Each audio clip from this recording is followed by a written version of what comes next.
I'm sweating already. There's bad jokes. Mind if I start? Go ahead. All right. Hey, Internet. I'm Chaz. And I'm Dan. Welcome to Wine is Serious Business. It's hot in Portland this weekend. Fucking hot. We just came off episode 314 with Pinot Noir. We're doing 315 with more Pinot Noir. Let's do some white wine after this, man. That's the a heat good is idea. killing me. All right. It's warm, yeah. Yeah. Thanks to the generosity of the lovely folks of the Willamette Valley, we're here tasting 3 new wines that are all samples today. Yeah. A lot of pretty high caliber cool stuff too. Totally, and this is a great place to be. We were just talking to a friend off camera how a lot of wine blogs get a lot of samples, and 90% of them is stuff that we don't want to drink, or that they probably don't even want to drink. I want to say thanks to people who support us out here and send us stuff that I think a lot of people would like to drink. Totally, or that I'm excited to try. Yeah. Right. I mean, as soon as we saw you or I saw these samples, I was like, oh, these are samples for the show. Like, right on. Let's do this. Let's get into them. All right. So, number one, you got to talk about it. Well, I'll talk a little bit about it. This is the 2014 Swick Wines Fairsing Vineyard, or Oregon Pinot Noir. What was in your glass? A little bit of something else. Pour a little, dilute it a little more. Or you got this a my huge rinse? Pour. That's not a rinse. Oh, that's not a rinse. Already. Yeah. All right. I screwed up. I was like talking about wine. That's all right. Forgot what I was doing. Normal for me. I'm one track mind. So. This is the Swick 2014 Fairsing Vineyard.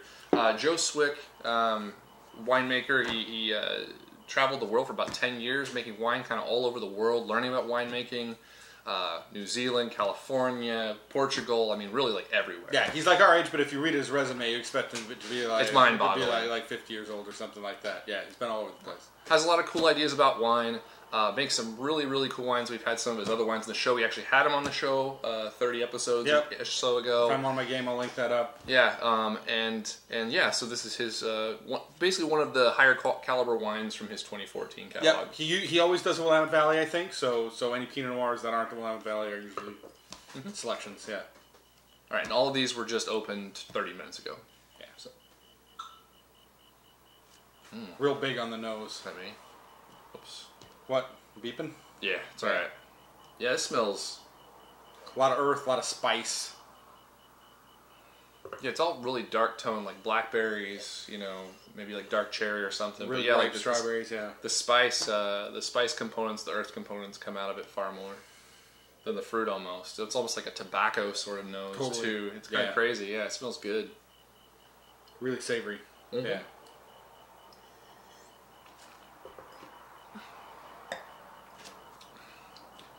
My shirt's gonna be off by the end of the show. Jesus Christ, I'm sweating like a pig. Mine will not be. I can promise you that. Don't change the channel.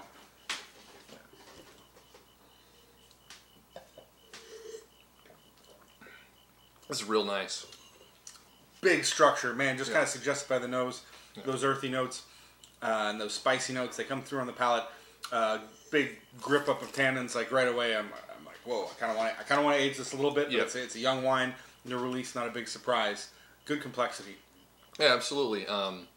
The fruit tones on the palate are way lighter than the nose would suggest. Sort of like tending towards like cherries or I don't know, raspberries even. But Dan's right. Dan's right. The structure here is actually in a pretty firm place, right? The tannins really grip the cheeks, provide quite a bit of drying effect, and there's a lot of acid. I like the acid. Like the acid goes really well with the fruit components and kind of the weight of the wine. The structural elements, or the tannic elements, are a little high right now, though. So I will agree. Yeah. So I think that just kind of wraps it up. Yeah, good flavors, good complexity. I kind of like what's going on here. But if I had a bottle for myself, I'd let it sit another 6 months, I think, before giving it a shot or decant the thing.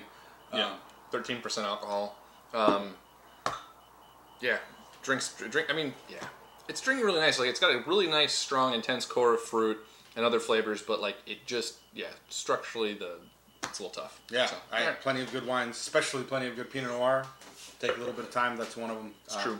Don't be afraid to check it out, though. But real reasonably priced, if I could say that right. Yeah, totally. I think it's like $35 or $32 or something like that. Nice. So, and for something that can cellar well, that's a good. Yeah, I agree. Good place to. All right, so the second wine we got here is the Granville.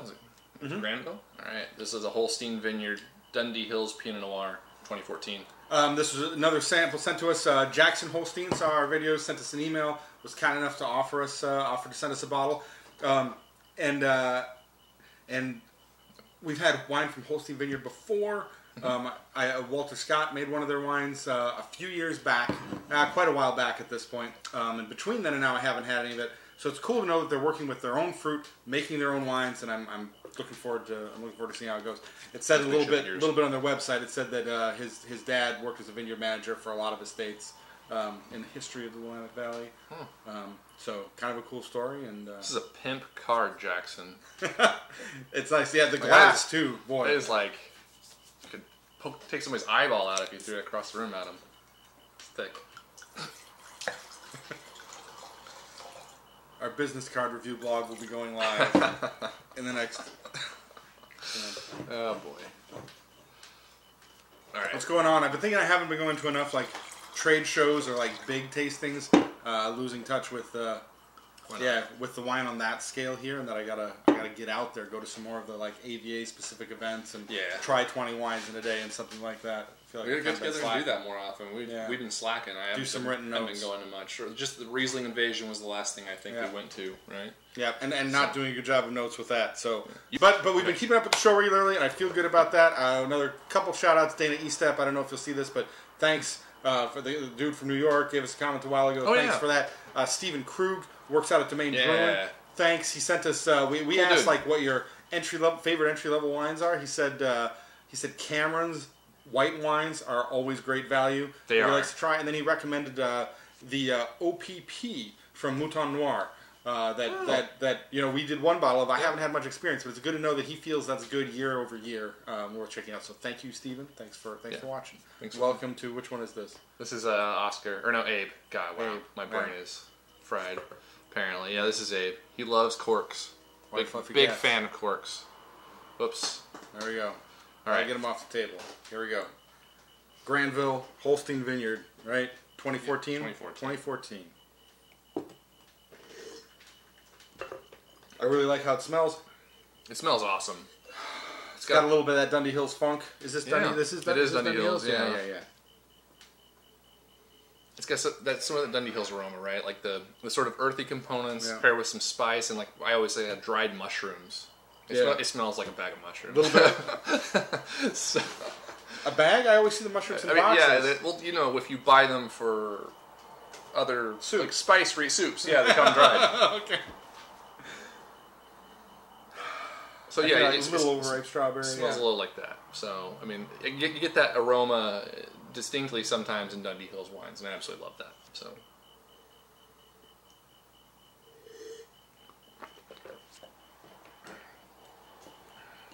It's nice.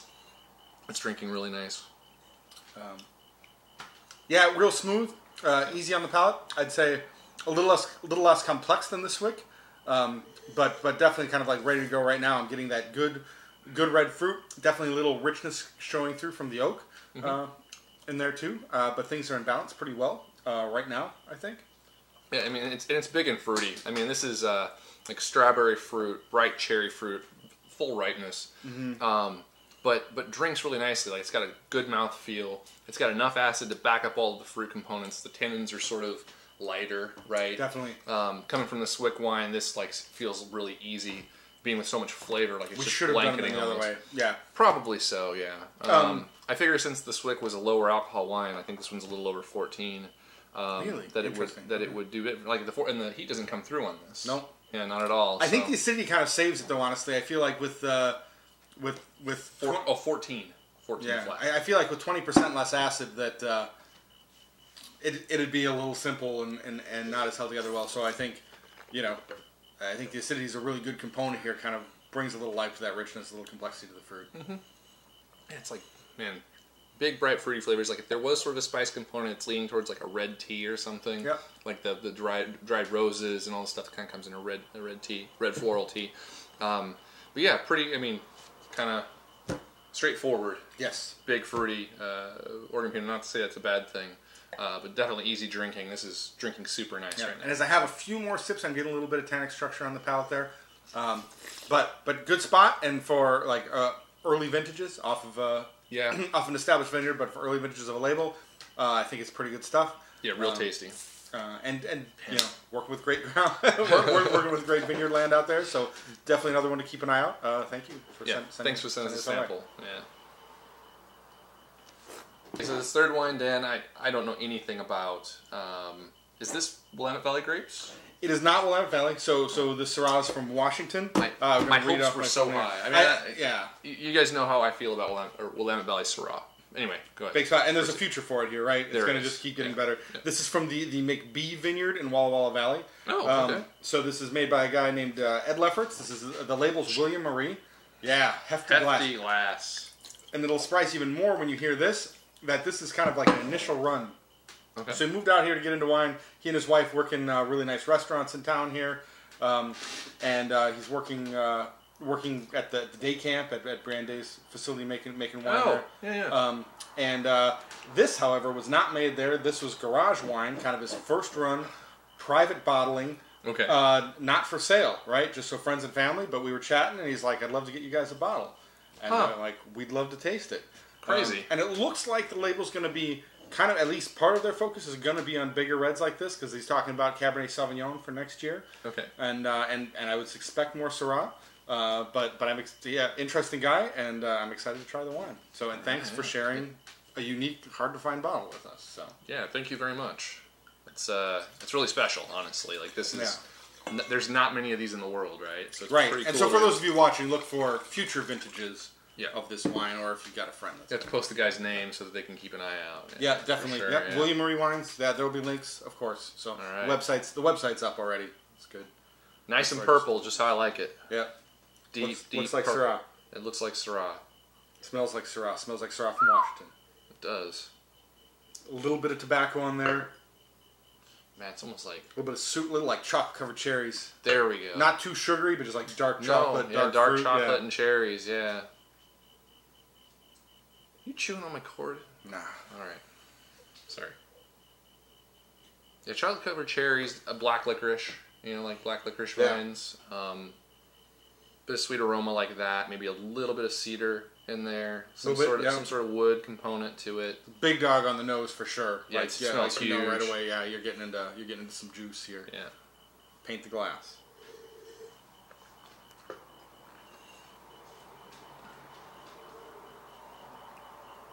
Chocolate covered cherries are still there, brightly all over the place. Jeez. Yep.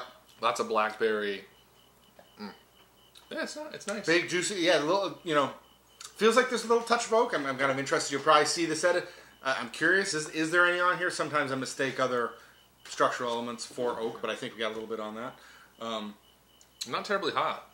Nope. Like not like hot or anything. Or warm. It's not. It's not super light either. It's definitely big, ripe, juicy fruit.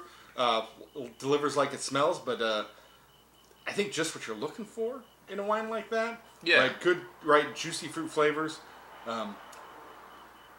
There's a good long length. Structural. There's a good long length to the fruit here, which is really nice, right? Like Syrahs from Walla Walla can kind of have this component where it's just like they sort of blanket the tongue and feel somewhat overwhelming. This doesn't have that, right? Which I really like, right? Like there's a little bit of lightness to it. There is a little bit of alcohol, like you can feel it as you take more sips, but the fruit and the fruit is not so full, and the acid is enough to where it's still somewhat refreshing. I really like the fruit flavors on it. Initially, it seemed a little strong for my tasting. I think my tongue had to get calibrated to it or something. Sure. But yeah, this is nice Syrah. Nice, enjoyable stuff. I think definitely right. Just that big fruity wine. Definitely pair it appropriately, line it up appropriately. Like don't mix and match this with the Pinot Noirs. Solid for garage wine. But crazy good. Dude, totally for a brand new vintage. I'm really happy with it. I'm with you that as I drink a little more, the acidity comes in a little more on the back end. A little more of those lighter fruit flavors show up. Also, really pleasant drinking. I think this is the sort of thing that towards the end of dinner or like after dinner, you can drink through a couple bottles of this pretty smoothly. Totally. I mean, yeah. If I had to critique it at all, it was just like the chocolate covered cherries thing is like overwhelming at the start. Like as soon as I was like sitting there going, "What the hell is that aroma?" And you're like chocolate covered cherries. I'm like, it smells just like when you pull them out of a box, like the chocolate covered cherries. That was like an overwhelming flavor for me on the nose initially, and initially on the palate. But the rest of the flavors on it are fantastic. So really like it. So Yep. But just kind of for garage wine, it's smoking, dude. Boy, like really kick ass, like really good. So that's awesome, man. Yeah. So 3 labels to keep your eyes on. We feel like we're doing our job here. I'd like to think that at least one of these wines you haven't tried or heard of before. Mm-hmm. So for even those of you who are experts, professional people out there, hopefully we're bringing some interesting ideas. Got some stuff to check out.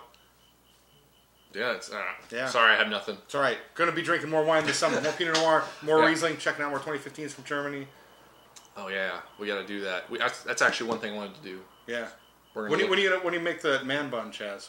You got to be getting I'm almost close, there. Right? I'm almost there, dude. It's like so close. And this is going to last through October, right? Yeah. Yeah, I'm going to keep growing it. Hippie Chaz. That's pretty big. It won't go back yet. So, anyway. We're getting close. Chaz's question of the day. Oh, God.